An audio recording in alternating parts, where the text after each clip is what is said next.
અંકલેશ્વર જીઆઈડીસીમાં 1 વર્ષ જૂના રોડ પર ભ્રષ્ટાચારનો ભૂવો પડ્યો છે। રામદેવપીર ચોકડી પાસે ગંભીર સ્થિતિ। અંકલેશ્વર જીઆઈડીસી વિસ્તારમાં આવેલી રામદેવપીર ચોકડી પાસે 1 વર્ષ પહેલા બનેલા રોડ પર 4 થી 5 ફૂટ ઊંડો ભૂવો પડતા સ્થાનિકોમાં ભ્રષ્ટાચાર સામે રોષ છે અને અકસ્માતનો ભય વ્યાપી ગયો છે। આ વિસ્તારમાં ભારે માલવાહક વાહનોની સતત અવરજવર રહેતી હોવાથી આ ભૂવો ગંભીર અકસ્માત નોતરી શકે તેમ છે।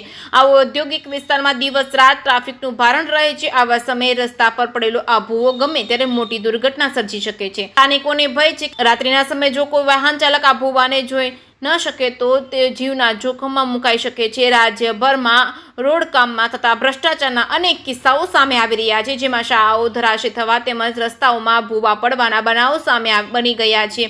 અંકલેશ્વર જીઆઈડીસીમાં પડેલો આ ભૂવો ભ્રષ્ટ તંત્રની ગાથા વર્ણવે છે। જે કે સિંહ ગુજરાતી સાથે કેતન મહેતા, ભરૂચ।